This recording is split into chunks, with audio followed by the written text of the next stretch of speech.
This isn't just a podcast, it's a movement. The Middle Ground Mike is fighting for truth and unity. Subscribe now or support us today. Links are in the notes. Stand with us.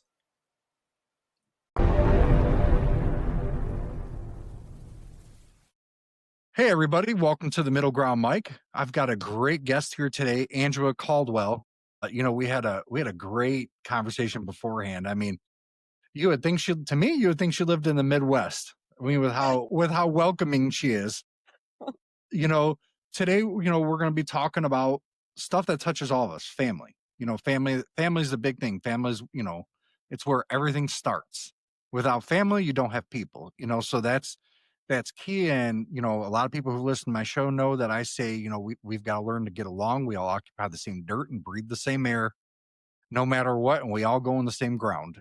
So with that, Angela, tell everybody a little bit about yourself.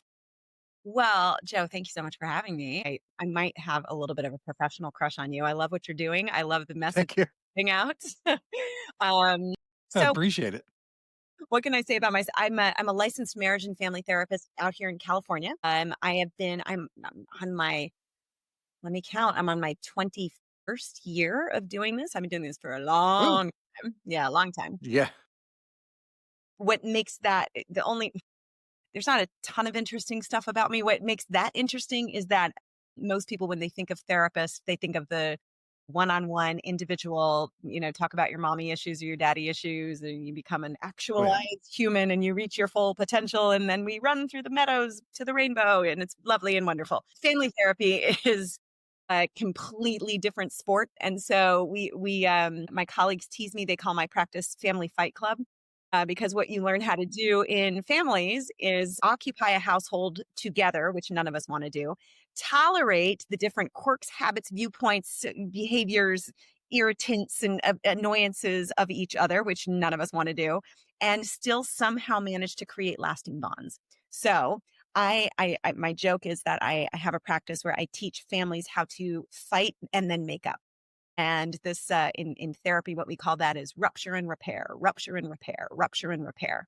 Ruptures, they happen all the time, but the repair part is what makes the bond last forever. And so that's my practice. I grew up in Texas. I moved out to California. I have a funny mix in my personality. I think I hope I can say I've got the good parts of California and the good parts of Texas. I'm kind of mixed into one. Yeah, no, you do it very personable. I mean, and that's hard to find, especially, people from going from two states that are vastly different, Yes. to be Yes. polite. I mean, it is like two different countries, really, especially with the Yes. size of both of those states. They're huge. Apparently, I only do big states, apparently. But it's everybody says what you say, and I can see why people say that. Like, wow, they're so different. I think they appear to be politically opposite because of the people who have the microphones. But as a person who grew up in Texas and has lived in California for the other half of my life, I will tell you, both people are delightful. People in Texas are lovely and people in California are lovely. And the only people not getting along are the ones with the microphones. And so I just want to insert Yes. that little piece of optimism and hope that actually we all get along pretty well. Actually, most people are Yes. nice. Yeah. Yeah, I believe the actor Rob Schneider said that. Did he? He said, I believe, at least as a quote I had seen, I believe it said something along the lines of, go outside, talk to your neighbor. You're going to find you have a whole lot more in common with them than you don't. 100%. And I've heard people say, "Oh, you live in California? I don't know if I could ever go to California," which is come on, think bigger than that. It's not one kind of person in one state. Or I hear my California friends say, "Oh, you grew up in Texas? Glad you got out of there." Well, there's not one kind of person in Texas, right? Right. Actually, there's millions of kinds of people in the world. I disagree. Sorry, guys, but I disagree with the astrological idea that there's only 12 personalities, a million different kinds of personalities. Oh, yeah. And actually, most of them are nice. Yeah. Well, it was like I was telling you before the show, Michigan's a purple state. Everything is so blended here. You literally would not know. Somebody will have a sign in their front yard and you would think that they may lean one way, but then when you talk to them, they're completely different. People here have views from like both sides of the aisle. It's also intertwined here. Like Michigan right now, we have a Democratic governor, we have a Republican House, and a Democratic Senate. Huh. So you can imagine, like, but what I really like, and I talked about this in an episode I made, is they were able to come together, get things done. Michigan now has a record amount of money being put into K through 12 and support for kids, no matter what the federal government does. Can't Michigan teach the rest of us how to get it done? It was a rough road. They were doing the whole political thing, right? Like, getting on TV. Oh, it's their fault. It's their fault.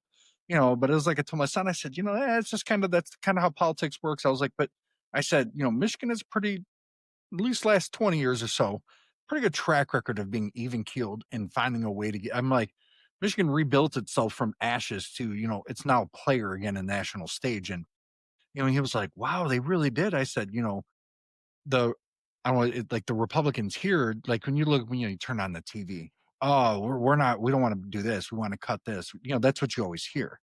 But Republicans here are like, well, yeah, we want to make sure there's money for kids. We want to make sure there's the money for the support that they need, but we want to make sure it's not abused. But they're more than willing to make sure that there's the money there that people need. And I guess for me, that I really appreciate that part of Michigan where it's like, okay, they may disagree on like the dollar amount or certain other aspects of it or how they're going to fund it, but they'll all agree that this is a problem that we got to get done together. I was listening really carefully to you just now, and I got to tell you, the word that you used that is the most important word in those sentences that you just spoke is we. So we have moved away from we, and we are in an Yes. us and them culture. And now, unfortunately, that word we has become tribal instead of village, right? It's become, well, on our side, we think and we believe, and on your side, you think and you believe, which is so naive and so unsophisticated, in my opinion, because as I was listening to you, I was hearing you. I know you were kind of representing like the people of Michigan that Oh, they said, yeah. here's what we need. We need to help the kids. We need to watch our spending. And there's a village mentality there. I don't know if you're familiar with Father Greg Boyle. He's the one who created Homeboy Industries in East LA. Vaguely. Yeah, he's the guy. He's awesome. He's a Catholic priest. He got all these kids off the street, got everybody jobs, got them taking care of their kids. Anyway, he has this new book out, and in his book, he says right now in our country, there's too much tribe and not enough village. And I love that. I love that idea of tribe is us versus them, and village is, hey, we're all living together. Like you said, we all walk on the same ground. We're all drinking the same water. It's a village, and we disagree. And I don't like the guy you voted for, and you don't like the one I voted for. And all right, well, we still have to go to the barbecue. We still have to get along. We still have to get our kids, school funding. Yeah, no, it's something that I guess is like a passion of mine. That's kind of why I made the show The Middle Ground, Mike, because I didn't, to be fair, I didn't really lose a lot of friends over the first term of Trump. Didn't really, but this one, I had some people that are like, "Oh, well, you agree with him on certain things," and they're like, I don't want to know you anymore." And I'm like, there's a lot that I don't agree with him on that I criticize him on openly, publicly, even on my show. That I've agreed with him on and disagreed with him on different things, and they're like, "Well, you voted for him." I was like, "Well, I only voted for him because the person on the opposite side I had like zero confidence in. It had nothing to do with her being a Democrat. I said she literally got on TV on The View and they asked her what she would change. And she said nothing. She literally said, I wouldn't change anything. And I said that right there told me she doesn't either doesn't have a clue, which she seems smarter than she Yeah, comes off as sometimes, yeah. or she's just out of touch. I remember that moment. That was a big flub. And I supported her for her policies. And when she said that, I thought the only way I got around that moment in my own internal thinking was, please tell me you didn't mean that. Please tell me you didn't mean that. I'm going to believe that you didn't mean that. I'm going to believe you had a weird public moment and you flubbed your words. And I'm going to believe that you do see that there's a lot that needs to be different, actually. Yeah. And I voted, one of the big reasons that I voted for Trump is as crazy as the guy is, and I'm openly say he's a Looney Tune. He's a nutso. But for as crazy as he is on the world stage, he seems to find a way to get these people to stop shooting at each other at some point. Like he does. How he does, I don't know because they don't really talk about, but he figures out a way. I don't know. And I'm very anti-war. And I'm like, I mean, he got, just a recent thing. I mean, I mean, even the opposite side of the aisle, they were like, hey, they couldn't come out and say anything bad. They're just like, great job. You know, How can you not say that? I mean, right. we're all looking at the same facts. So, And that was a big thing that appealed to me because I'm a more of a person where I think a lot of problems should be solved at the state level. Because like I was saying about the state government, and the reason why I say that is the person that goes to my state capital has to live in my community. That means that they see me when they take their kids to school. yep. Yep. Where the person in Washington, D.C. is so detached, Yes. comes here every so often to raise money, Yes. probably barely even knows the place they lived in. And so the problems don't get solved there. They get solved at your state level, and that's, I guess that's, people are like, you want to cut things. I'm like, no, I don't want to cut anything off. I just think that my state government should make the choice, not some goofball that literally could care less if my state went bankrupt when it boils down to it. You're reminding me of this piece. You remember the social discourse around defunding the police? Yes. And that really divided people. Some people are going, here, defund the police. And other people are going, how can you say that? But there was a really cool message that was getting lost. And what you just said reminded me of the message. And it was that, so my dad, he loves Westerns, John Wayne, like all the Western movies. He Mhm. loves all that stuff. And he loves that part of history too. And I remember him describing it as kind of like there's some sense here to be made of this Wyatt Earp style, where if you remember, Wyatt Earp was like the sheriff of this town. And so he knew everybody. And so he's probably the best person to govern that town instead of these sort of one size fits all policies where if you say this, then I do this. And if you say, and as opposed to Yes. a sheriff that could say, Gary, you're drinking too much. You got to go home. Right. Like Right. more personable governance there. And that was, unfortunately, got lost, but that was the original message. It wasn't saying like, we hate the police, get rid of the police. It kind of turned into that. But there was an original message of like, hey, Wyatt Earp knows the people who live in the town. Let him, instead of arresting everyone and shooting everyone, just he can get Gary to go home and sleep off the booze. It's sort of Oh, this yeah. community, again, this village idea, right? Like let us be in charge of each other. We know everybody's nice. We know what to do with Gary. Like we got Well, this. it's great that you talked about defund the police. So I just recorded an episode that it's coming out. Hold on, Thursday here, right? So it's actually coming out Wednesday. Um, it's with a guy from, I don't know if you've ever heard it. They're up and coming. It's called usunited.org. If No, it's us-united.org. So during the George Floyd protests, well, in Michigan they were protests. We didn't really have any riots here, thank God. But where there was a guy named Sheriff Swanson, and he was up in Flint, Michigan, and it became a big national thing. What he did is he walked up and he put his guns down on the ground, and he said, "I want to march with you because I yeah, agree that somebody murdering someone, something to that degree." Well, that was like, so he co-founded this organization, and now he's coming on my show, I think, believe in like a week or two to do a gubernatorial because he's running for governor here. And good. the guy Adam, his partner, was like, he goes, "I think he'd be a really good fit for your show." He goes, "We got to get him on here." And I was like, I'm like, I had read about it, but I didn't realize. I guess like 2 plus 2 didn't click to me until he kind of started saying things. I was like, oh, that's Sheriff Swanson. I'm like, oh man, and the defunding the police thing. It was a lot of people who were taking political opportunists. They were, Absolutely. Yeah. because even the vast majority of Democrats had no intention of ever wanting to defund the police. Now, at least in my opinion, Tim Walz actually, that he tried to a degree, but I believe he was blocked by Yeah. his state legislature. Yeah. But it was political opportunism. Speaking of Kamala, that was like the worst person she could have picked for a running mate. Mm. He was kind of out there, but a lot better people she could have picked. I mean, to me, she should have just picked AOC, and if she would have, it'd have been a shoe in. She'd have won that election. But Man. I don't know why with AOC politically at all, but I love her to death for her authenticity, and I agree with her in principle on a lot of things. Let's take a quick break. The Middle Ground, Mike, isn't just another podcast. It's a movement for unity, for truth, for a future beyond the left and the right.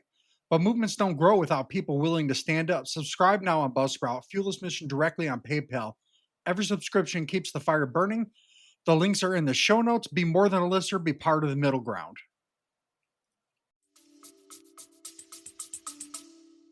Yeah, the Democrats.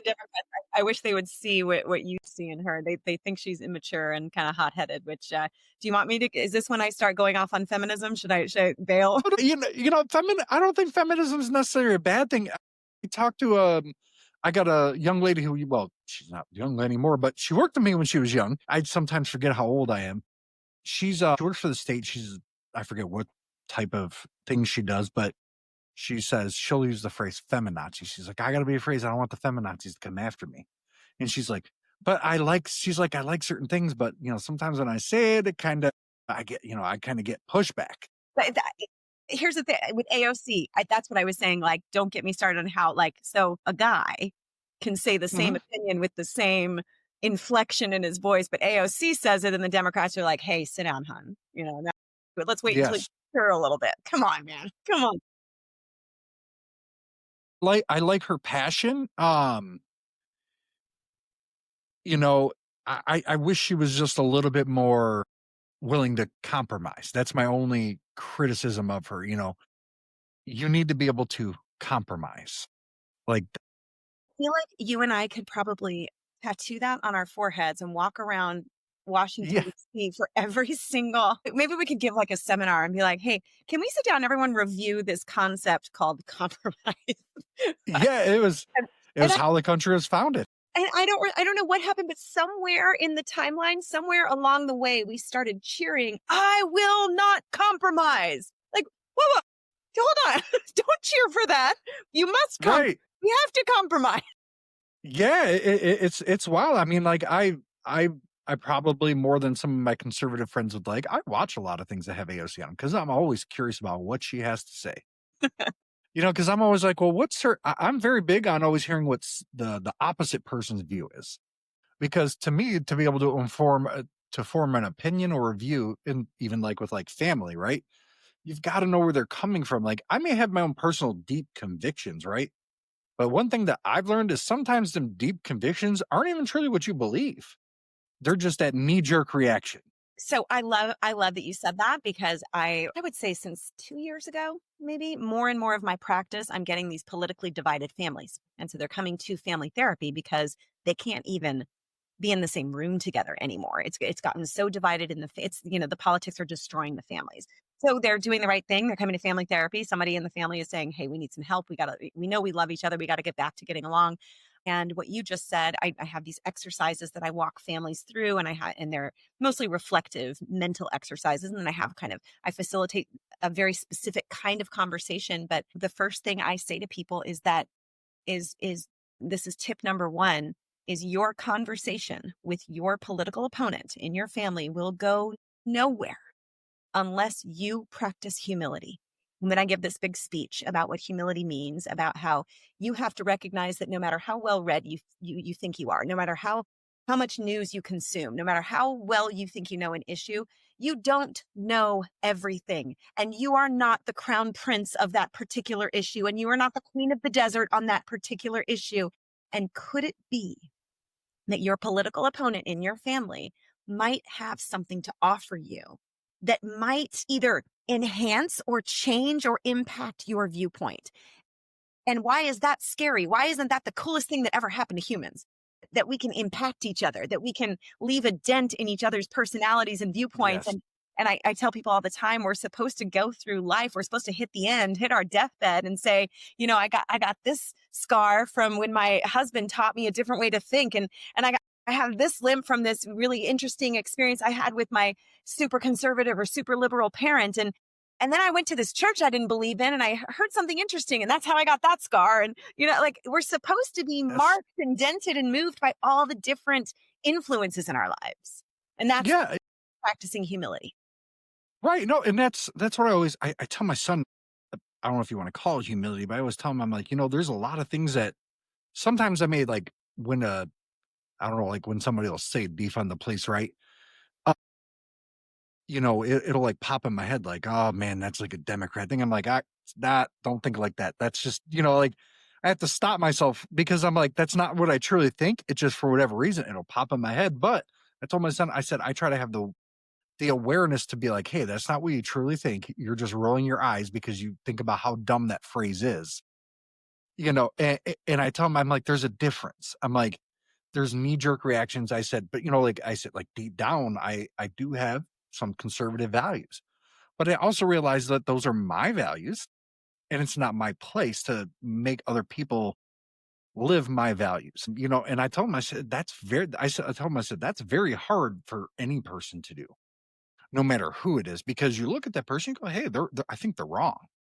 Well, it doesn't really matter if I think they're wrong or not. It's their life. They make the choice. If they make a choice, they live with the consequence or the benefit from it. And I tell them, I said, live your life like that. I said, if that's the only thing you ever take away from me raising you, try to live your life with that perception. I love And I that. said, and it will guide you. I love that you're teaching your son that. The first question when I sit with these particular families, the first question I ask, we sit down, we do our chit chat, and I say, okay, let's start. And start with this question. And I want you to be honest. Can you tolerate difference?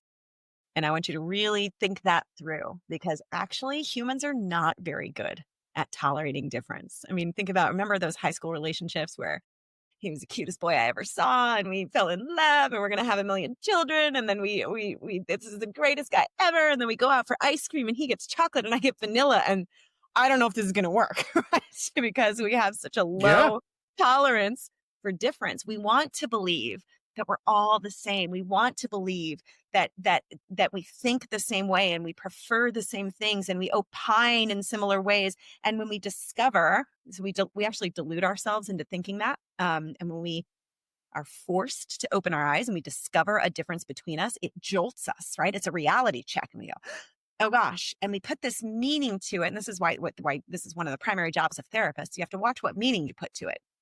We put this meaning, we're different. I don't know if we can be close. Right. If we're different, does that mean I'm alone? And we want to develop neural structures and coping skills and blah, blah, blah, and all the stuff to answer that question. No, that's not what that means. You can tolerate difference.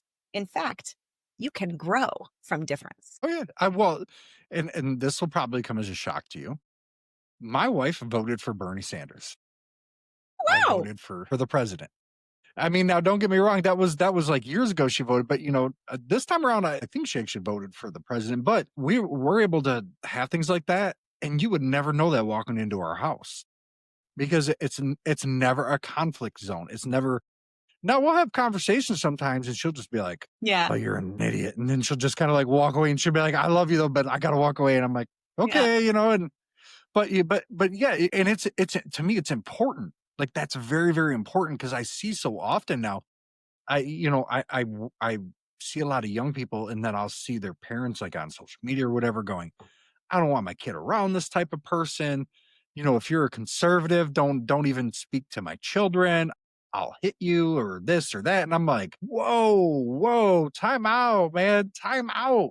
That's the kind of tribalism that is not helping us. It's what I was saying that, there's too much tribe and not enough village. We all have to tolerate each other. We all have to tolerate our quirks and habits and preferences and opinions. And I'm kind of similar to you in our house. I disagree with the president more than I agree with him. And I disapprove more than I approve.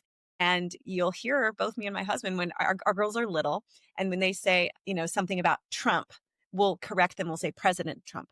Right. So we're trying to teach them, like, listen, we disagree with a lot. I disapprove of a lot. He's the president. You will respect him. Right. So we don't say Trump. We say President Trump in this house. And that's our way of teaching, like, a tolerance for difference that, hey, listen, Yes. you don't have to agree, but you do have to respect. Yeah. And that's piggybacking on that. I had a lot of, I didn't agree with Biden, but I had said, especially towards the end, anybody like with eyeballs could see that he definitely was not in the right state of mind. And I don't mean that in a negative towards him. You put that so You know, yeah, and I told my son and my wife, and I'm sitting there, I'm going, the people around him used him and abused him. I said that right there were people that were using his politics to where now Joe Biden has a very checkered past, but he was generally always like, he was a swing voter, right? There was a lot of issues he kind of went back and forth on, but the people around him made him out to be somebody that he was not. they made him out to be like he was this far left person that was, and it's like if you look at before he started becoming, I think he has Alzheimer's and they just don't want to tell us, or some kind of, which it happens. He's 80 something years old. But, I think that they took advantage of it. And I actually did an episode. I put that out there. I said, if they ever have any proof that somebody in that White House knew something and they took advantage, they should be sitting behind a jail cell, because that's just it's so wrong. I like that guy. What was that book that came out recently that it was really damning? I can't think of the name of it, but it's the Biden book that someone wrote, and it was, oh gosh, I just felt so betrayed.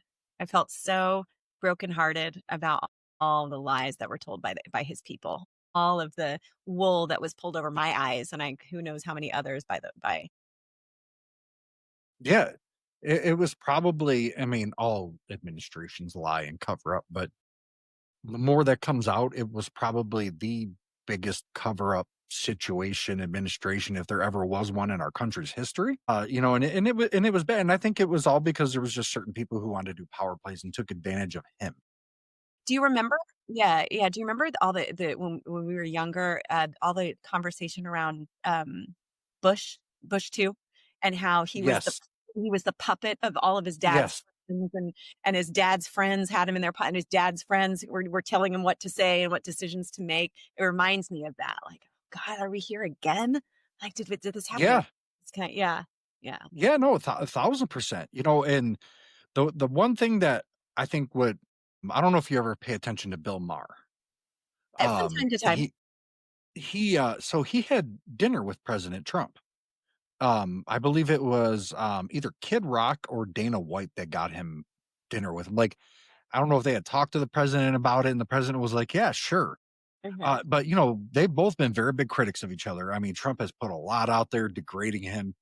Well, Bill Maher did this weird thing to me. He wrote down every insult that Trump had ever made about him on a piece of paper, like all over the place, and he took it with him to the dinner. And he said, "Hey, will you sign this?" And Trump signed it, and they had a laugh. And Bill Wow, Maher talk said, about an icebreaker. right.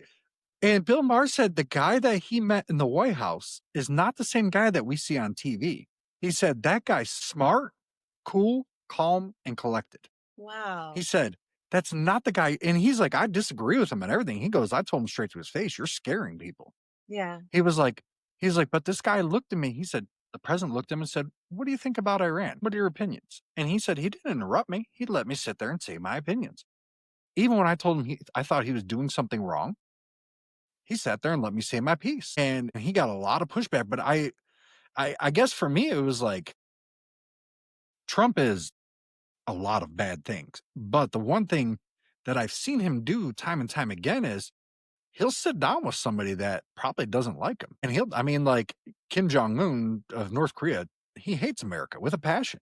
Mhm. And Trump got a lot of flack for it, but I thought it was a great thing that the American president went there, stood in the demilitarized zone, shook hands with that guy, and tried to break like you were just said, break the ice, bring the tensions down a little bit. And it was just, I don't know, for me, like, because I guess that's kind of like how I try to model my show after, right? And I would have never guessed those two would have been able to sit in the same room with Yeah, each other, wow. That's let impressive. alone that. Yeah, Charlie Kirk was actually on Bill Maher's show.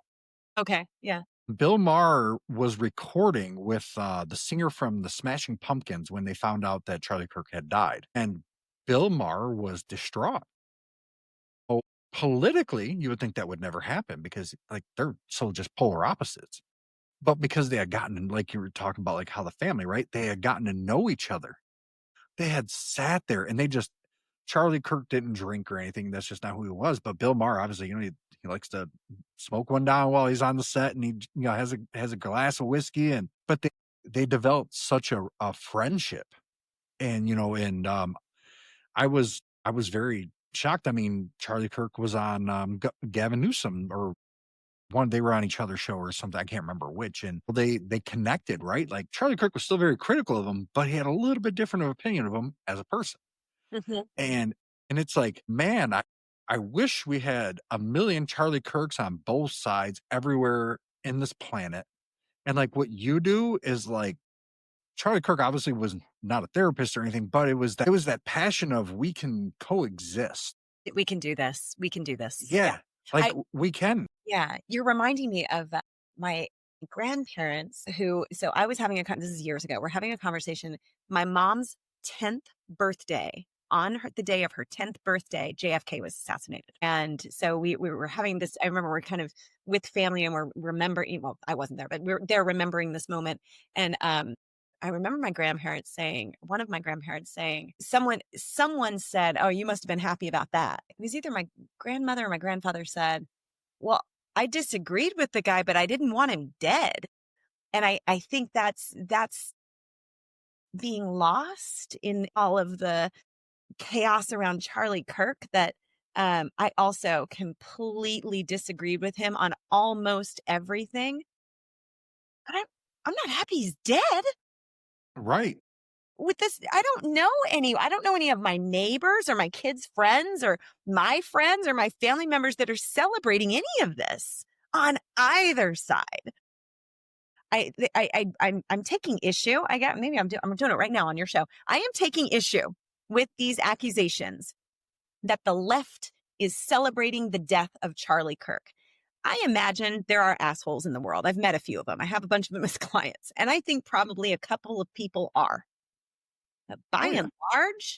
by and large, I don't know a single person in my circle that is celebrating that. I bet you can't name one Me either. neither. No one, Nope. no one Not a is single one. No one's happy when someone gets murdered in cold blood. No, we don't like this. We are not celebrating this. We are not happy about this. And I'm remembering I feel like it was my grandfather who said, "I didn't like the guy, but I didn't want him dead." Yeah. Right. Yeah. No. It's. I mean, it's who was. I'm trying to think of who it was that was. Well, I have a friend. I don't want to say his name, obviously, but he's very, I won't say connected within the Democratic Party in Michigan, but he does a lot of things for them. A lot of their printing and things of that nature. And to pretty much to him, if you have an R next to your name, no matter what the issue is, you're just bad. You're wrong. Terrible person. No. But when it came to that, he was like, "Hey, whoa, he's a father. He's a husband."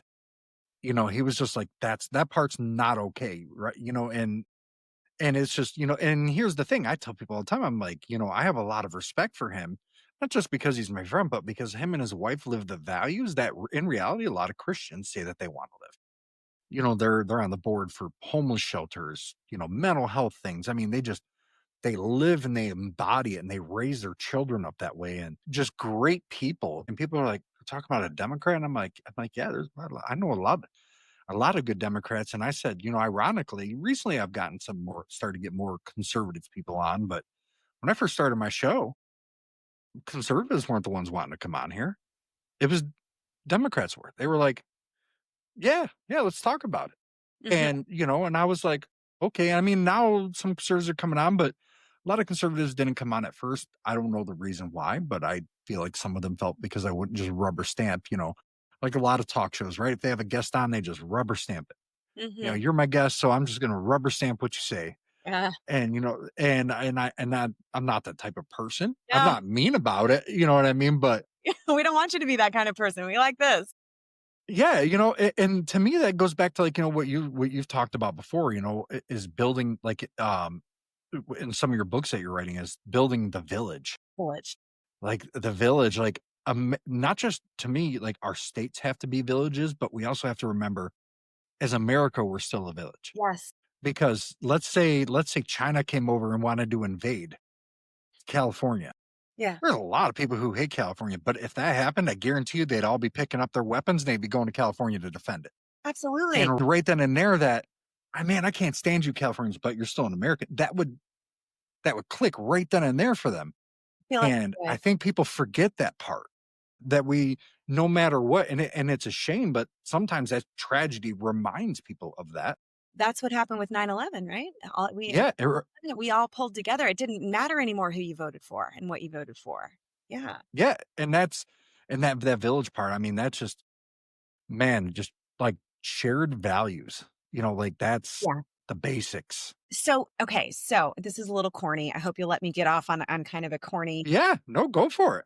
So when I was growing up, my family collected the Dickens Village. There, I don't know if you know this. They're these little ceramic houses. It's a Christmas Yeah. village. Yeah. Okay, so my dad was way into this. My mom was into it, and I mean, they went crazy. Joe, we had little trees. We had the ice skating pond with the kids. I mean, they went nuts with this thing, Oh right? man.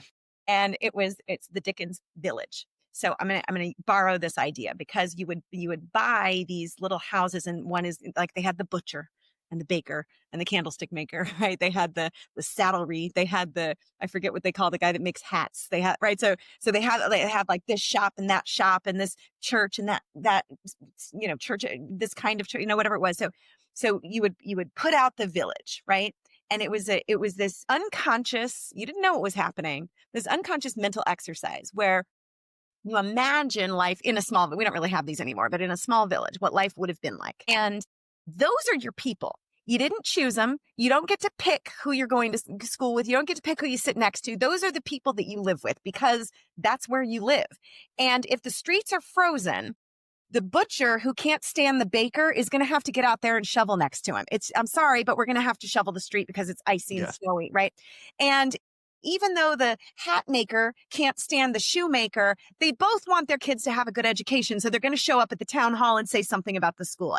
This idea that, and it's probably idealized. That's why I'm sure it probably sounds corny to your listeners, but this idea that of when you're in a village, you have to coexist for survival. Like you have to, which means you have to tolerate that guy drives you nuts and that woman's crazy out of her mind. And it doesn't really matter because we still have to, and I guess in those days, what did they do? Harvest the crops, and we still have to store for the winter. And we still, they still had to Yes. pull together.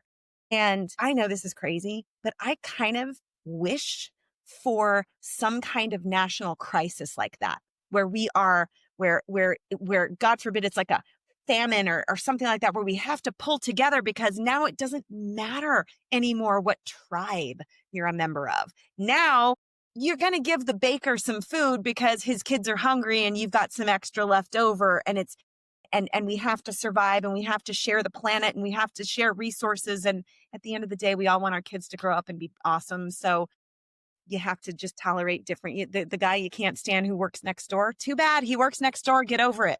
We have to live together. Yeah, I remember those they had the little lights on them. They're like plastic Yes. glass lights or whatever, like Yes, on the yes. rooftops. Yeah, Yeah. Yeah. I love those. But yeah, no, I mean everybody learning to um that just literally popped in my head. It's like a random thing. I believe it's Finland is now banning social media for people under the age of 15. Yeah, they're following Australia. I can't remember, is it Finland or Norway? But they are, and they're following Australia, who banned it for under 16 or 15. One of them 16, one of them's 15. Yes. Yeah, and I'm obviously being conservative. I'm always not too crazy about government control, but that's one of those ones where I can sit there and I'm like, to be honest, that wouldn't bother me one bit. I would probably vote for that.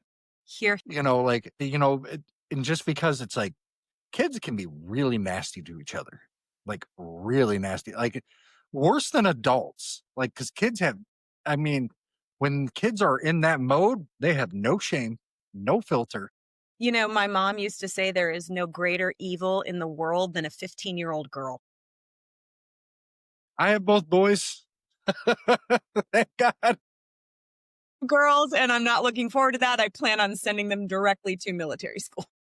My wife has said, she told my sister-in-law, I was like, I see some of the stuff she goes through sometimes, and I'm like, oh man, at least my sons are, the ones that, man, they are pretty evenly keeled individuals, and makes life a whole lot easier for me because Yes. I'm Yeah. And I'm a very so to your point, right? So here we have kids who can't control their stupid mouths and who are yeah. horrendously cruel to one another. And we're saying, hey, here's what you can do. Here's a platform where you can let all the cruelty out with no consequences whatsoever. Good luck out there. Hope your mental health is intact. Yeah. That's crazy. That's Yeah. insane. I know in Germany, I don't know if it's a law or if it's just the standard. So I'm not sure which part of that it is, but it is very taboo over there to put a picture of your kid on social media if they're under a certain age. Good for them. So a lot of people, there's this one lady that I do follow on, I think it's Instagram, but I haven't seen her in a long time. So I don't know if she still does it, but she was a USA mom in Germany. She had immigrated there, and she would always talk about that. I'm like, oh yeah, I remember my dad kind of talking about, you don't put your kids out there like in that kind of forum. And anytime you see like a lot of people over there with and they take pictures of if their kids are in the picture, they'll like put something over the face. Yeah, like a little heart or a star or something. Yeah, that like it. I don't know if it's a law or if it's what part that is, but I just know it's a very common practice. Mhm. And that really like dawned on me. Mhm. And I learned firsthand about giving my 15-year-old social media too early. We started letting him have social media at 13, and you know I think it probably took about 2 weeks, and he came to us just like in tears, and I'm like, man, what's wrong? I'm like, to me, I'm just like, dude, it's the internet. Who cares? I'm like, you care what some clown on there says about you? But and I was on media when I was that age per se. I mean, but back then I think it was like message boards or what they called them back then. Like it was on dial-up internet. It was like, it was, yeah, it was like it was. I mean, it was like the 28K modem with like Windows 95. Like it was Yeah. like yeah, like But people were vile back then too. But I don't know if it's just because the society, right? Because you dealt with people in person a lot. You were just like, my dad would just be like, "What are you worried about them for?" And then my dad would go on about his day. Yeah. And I learned that, and I guess that's where I kind of realized at that point. I guess as a parent, I was like, I did not set him up for success with that. And Okay. because I had taken it for granted that, well, I know the difference. Okay. I grew up and I know the difference. And that really made me go, okay, now I got to pay attention to how my son might interpret something that I look at and I can go, okay, whatever. He does not perceive life that way. And I think that a lot of people that are older don't understand that There because, Yeah, there's a lot of parental advice. My kids are 8 and 9, and they are just being allowed on the internet. But we didn't allow them on the internet until my husband and I took classes because we got to be a step ahead of them, which is impossible, and because we need to know what to teach them. And I will tell you, I researched. I maybe am guilty of over researching things. I researched a million classes looking for the one that has the information I want. How can I best protect them? And what I found consistent in all the internet courses that you can take, kind of internet safety courses for parents that you can take, is they said this younger generation, this is hard for us to understand, but the younger generation is struggling to tell the difference between what's real and what's not real. And I remember reading that and having this visceral reaction of fear of like, oh my God, my kids are going to struggle to be able to tell the difference of something so fundamental, so basic to your ability to function in the world. And then I got yeah, freaked out. Like, how do you teach real? That's just something I took for granted. I can't, what, you can't tell the difference? And I guess no, that's what you're saying about your son, that yeah. because of the digital environment, what it does visually to our occipital lobe and how that's connected to our perception of reality, it messes with their understanding of the difference between real and not real. I use that phrase all the time. Perception is reality. Even if you have facts, perception is reality. Yeah. Yeah. People will acknowledge the facts, but the perception they have will override almost everything. Uh-huh. Yeah, and that I love that because that is something that I truly believe 1,000%, especially with kids, is how they perceive the world. It's crazy, especially when like, oh, well, now they're like, well, there's a lot of proof that certain types of games get kids to be violent. And I'm like, I don't know, man. When I was growing up, I played Mortal Kombat, punching people's heads off, and I never legitimately thought about doing it like seriously. Like, what are you talking about? Like, and then now as my son's becoming a teenager, I'm like, that's what they're talking about. He's never like done anything or even given any sort of hint like that. But it was, when he had that meltdown, I Mhm. was like, gotcha. It was kind of like a now I see where all that comes from moment, because before that I would always just look at him and be like, stop crying, man. That's nothing to cry over. Yeah. I'm like, there's a lot of things to cry about in life. That's not one of them. Right. And my wife would always be like, you're being a little cold. And I'm like, no, I really want him to understand that these are the things you don't want to cry about in life, because if I don't teach him this, he's going to really struggle. And I made it a point for years to teach him that. And I guess I didn't understand like the how kids perceive reality. So now I try to teach him the same thing, but I try to just twist it a little bit, right? Like, hey man, this isn't something you gotta remember. This is this, but it's not this. Mhm, You know, mhm, it's not something you can get to the level 10 over. I'm mhm. like, you gotta reserve that level 10 for the right thing at the right time. I said, you gotta be strategic about your emotions. And I told him, I said, especially because I said, you're a guy. I said, your emotions are gonna come off a lot more aggressive Yeah. than a young lady's. I said, your tone's gonna come off more aggressive.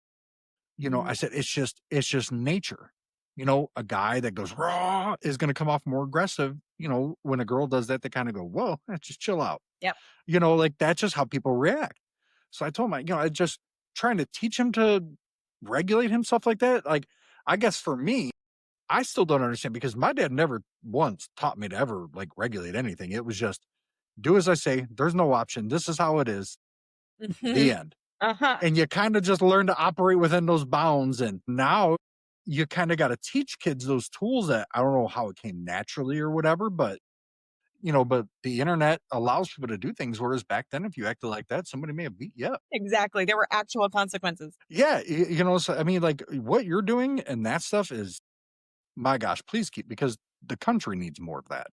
Ah, If anything, you should have a talk show that's like on every news station at like the peak time when parents and kids can both watch it. that's my dream. Is that a real moment in the day? I don't even know if that moment exists. Like, because it's that stuff just doesn't exist for people. So I don't even think a lot of people realize that that kind of help is out there.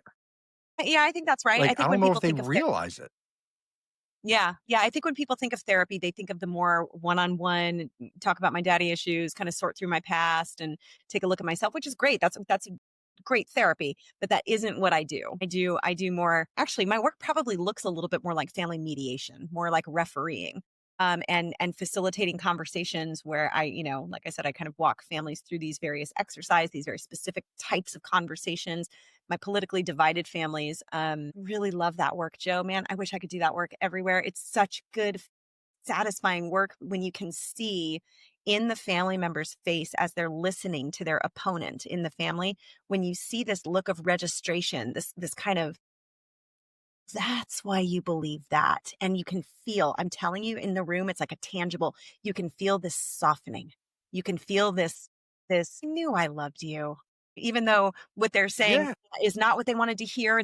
They still don't agree. They still are pissed off at how they voted, but they go, that's where you're coming from. And there's something about the ability for it to make sense that when our political opponents in the family, when they don't make sense to us, that's very upsetting. We become very dysregulated. But when we can follow the logical math they're doing, even if we're not doing the same math, I'm sure there's something neurological about it, but it brings us a sense of relief. We release this metabolizer in our brains called neuropeptide 4 that we go, okay, now I see, now I can follow your logic, not agree with it, but I can follow how you landed there. And that is so satisfying if I can do it, if I can get families to get to that moment. Yeah. I honestly, I think that's what I chase after with this show Yeah, is that, I try to chase the understanding. Like, I want to understand what I want to understand. I'm a very curious person. I can see I that. want to know, I want to know everything about everything there is. I had one of my coworkers back in the say, you're just kind of like, you don't have you just have things that you do and you just like you just find a thing and you just go after it. Like I wanted to learn how to run a separate power line out to my garage. So I literally spent a month teaching myself how to run power lines. So I taught myself and I just did it, Of course. and yeah, and that's just what I did. And my wife's just like, okay. And and I try to just do that with everything. Like when I wanted to learn how to do the show, I watched podcasting things for 2 months. I watched this. I I have a whole notebook full of stuff that I did, and I would be like, okay, change this, do this. This is what I would do. This is what I think is better. Well, let me see what a guy who doesn't do this. What's the reaction on him? What's the flow of his? And I know for some people that's a very long process and way too drawn out for them. But for me, Did I say that I was the over researcher? You might be the over researcher. yeah, I when I send you like the all the stuff for the show, like I make an Excel spreadsheet. I put like the description, the hashtags, any YouTube shorts, the date it's released, what it's about. Because if I don't in my head, I get lost. Yeah. And then like I'll just like zone out. So it's like I just boom, boom, boom. I'm the same way at my job. Like I know it drives my bosses up a wall. I mean, they look at me and I know they're probably like some days they just want to throw me out a window because my boss will be like, Joe, you're really obsessing about this. And I'm like, I'm telling you, we got a problem here. There's a problem. I'm like, I'm telling you, I can see it. I just don't know what it is. But I know And then 5 like, questions, right? yeah. And next thing you know, it is. And they'll be like, I never really thought of that. And I'm like, I didn't really either. I just started looking at a bunch of stuff. And then I went down this rabbit hole till 1 o'clock in the morning. You know, I'll, and my wife will be like, well, I know you're married to your job. I'm Yeah. your second wife. She just, but you know what?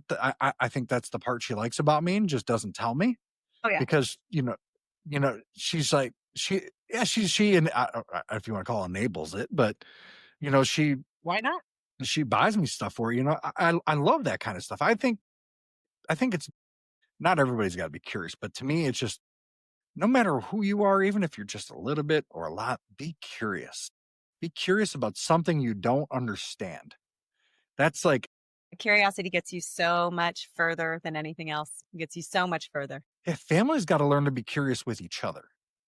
Like when I say what makes you tick, not in like a bad way to get you going, but like, like what makes what do I do that brings that cork out in you? Like how can we figure this out? Like, that's how I always try to approach it. I've always just because my dad was like that, but then I had my mother who was not like that.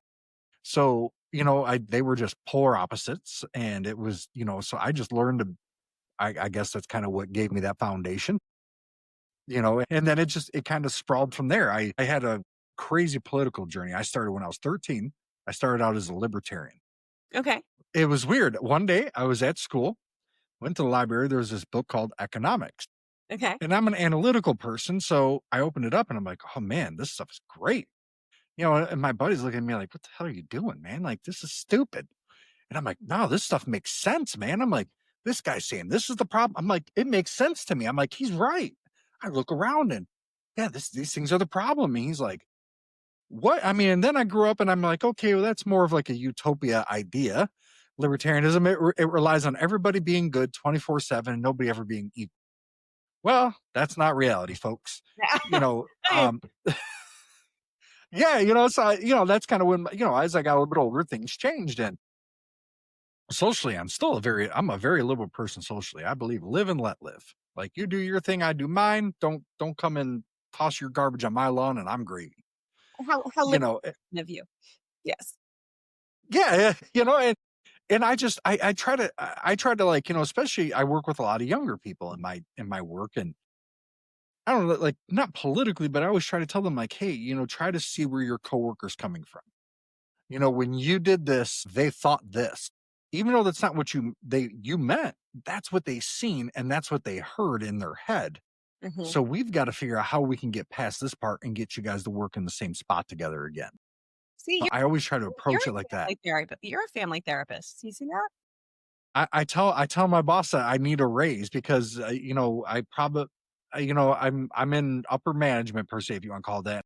Swear to God, probably 60-70% of my days spent in like I call it drama. Uh-huh. And it's like the dumbest things. Hey, this person did this or this person somebody stole something, and then like she'll sold somebody be like, man, I didn't do that. Well, I mean, man, I'm showing you right here. That wasn't me. There's literally nobody but you right there. Like, I'm not trying to be a certain kind of way, friend, but this was you. Like, what happened? Like, what was going on? Like, Hmm. when I've terminated someone, I've sat there and had an hour-long conversation with them about it. And they'll be like, this was like the easiest I've ever gotten fired from a job before. Because They're you like, I'm not, because you probably made it so that they could follow your logic, so that they could understand how you yeah. came to the decision that you came to. Yeah. And I always stress them. I'm like, you're not a bad person. See, I love that. I love that you say that. Joe, I'm having so much fun with you. I'm getting Yeah. looks from my kids who want. Yeah. I wish we could talk. Yeah. Yeah, for sure. What I'll do is I appreciate you coming on the show. Give me like about a week or so and I'll send over to the email. I'll send over like, I'll send over an Excel sheet and it'll have everything on there. All your data. And yeah, you will be astonished, I promise. Okay, thank you so much, Angela. I Thank you so appreciate it. much. It was so good to talk to you. And I please keep doing what you're doing. I love it. Uh, All right. You have a good day. You too. Bye bye. Bye.